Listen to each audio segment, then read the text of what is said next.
Hey everyone, Heronox here, and today I'm going to be talking about the Path of the Warrior and the quests and what I think are the easiest ways and quickest ways to do the quests on there. If you look in the description, if you're looking for the other two paths videos, they should be linked down there. The Spellbinder one isn't done yet, but should be done in the next couple days, so hopefully that'll be done. Just to start off quickly and get through this, Power Treads in 7 minutes. Many mid and carries use power treads, so pick one of them. Puck, Odie, Sven, Klinks, Quap are all very good choices. I would, any of those are fine. 15 assists, play support, or play Zeus or Spectre. They actually tend to get a lot of supports, even though they tend to kill things. Other choices are supports that hit lots of things in team fights, so you get all the assists. Venge, CM, Zeus, Rubik, all good choices. Tactical pause, disable enemy heroes for 125 seconds. This is hard disables, slows don't count, so my opinion, Lion is amazing, Shadow Shaman is amazing, Jakiro's pretty good, Witch Doctor's pretty good. Any hero with a CC, if the game goes long enough, is probably okay. I think the bottom path is slightly easier. Both these paths kind of suck. I think Warrior in general is the harder of the three paths, but heal yourself, 7,000 health. Necrophos hard carry, getting Guardian Greaves is a good choice. Oracle, getting Guardian Greaves as a support, good choice. Pugna is actually an interesting choice. I've a 4-position Pugna, get a Scepter, and just, suck people off. Additionally, you can go, you can just buy a lot of salves. If you're like crushing a game, just buy a shitload of salves and just heal your teammates. That counted last in the Shanghai one. So moving on, 7,000 physical damage. I haven't done this quest yet, so I actually don't know because I've been working on the other paths because I don't really care about the Ursa skin. But I actually don't know what all constitutes under this. But that being said, Bristleback, get a Crimson Guard, that should pretty much solve it. Additionally, you can get you can just play Sven, and the armor active on his E should be plenty. Blink and use Berserker Skull on Axe, so buy a Blink early, play jungle or offlane Axe. I think right now jungle Axe might be better. It just kind of depends. I think if you offlane dual lane with certain heroes, it's actually really strong. So maybe that's something to think about.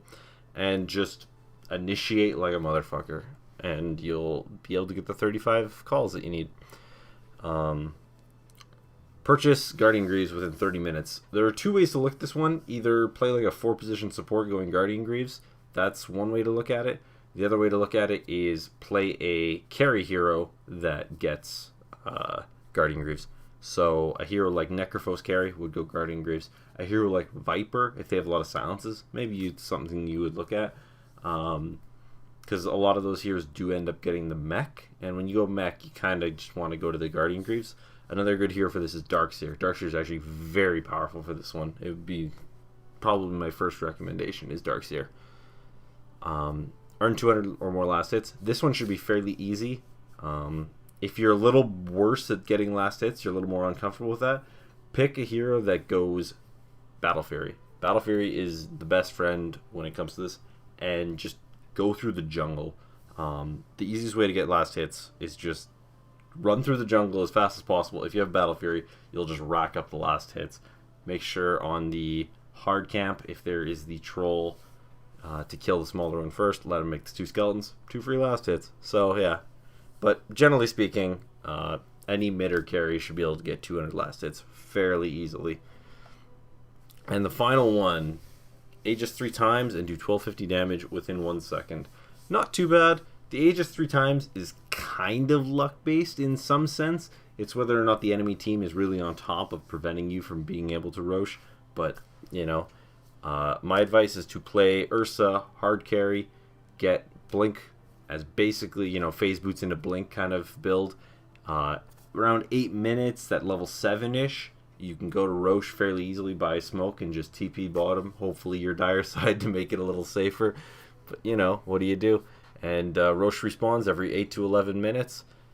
Just be on top of those respawn timers. Get there, kill them, and hopefully you can get those 3 Agi fairly easily. The 1250 damage in 1 second, as long as you just blink on someone and blow them up. If they have fairly low armor, later in the game, this should be fairly easy. The other path, first one here is the Echo Saber. Just pick a strong Echo carry. Sven, Slark, Void, Wraith King is actually surprisingly good with Echo Saber in my opinion. Tiny, incredibly good with Echo Saber. Any of those should be fairly easy. Everybody gets Scar. So 7,000 damage and cleave. 100 units. That's, I mean, honestly, this one should be harder to get than the 200 last hits, which is saying something in my opinion.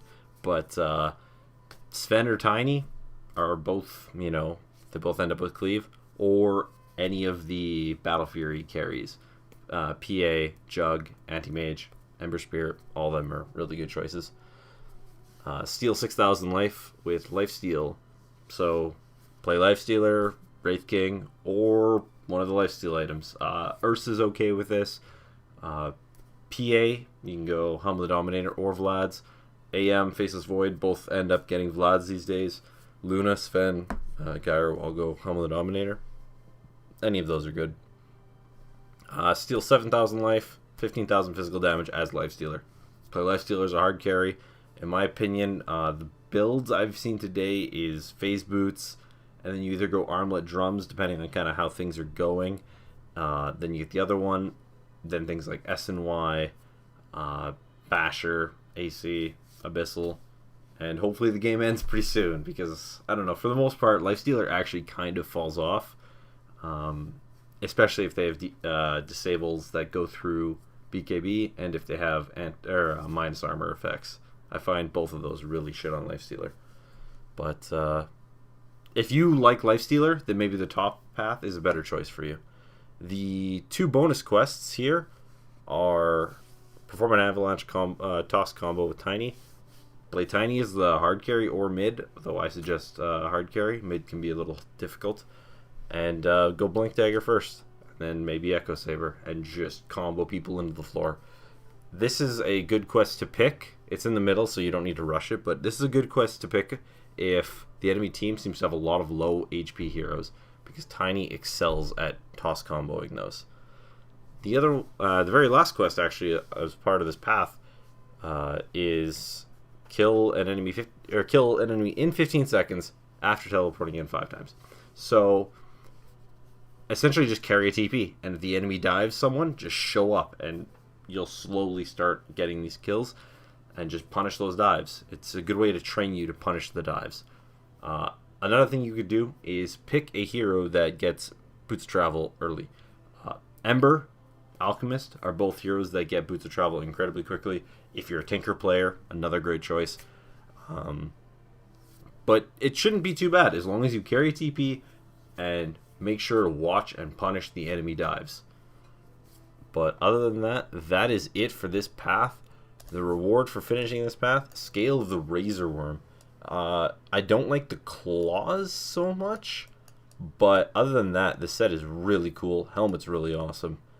I think the gold looks better than the red, but cool set. And I'm not an Ursa player, so I don't really care that much, but I do have to admit it looks pretty sweet. That's all for this video. Thanks for watching. The Spellbinder video should be out fairly soon, I hope. If not, fuck. Anyways, thanks for watching, guys, and see you next time.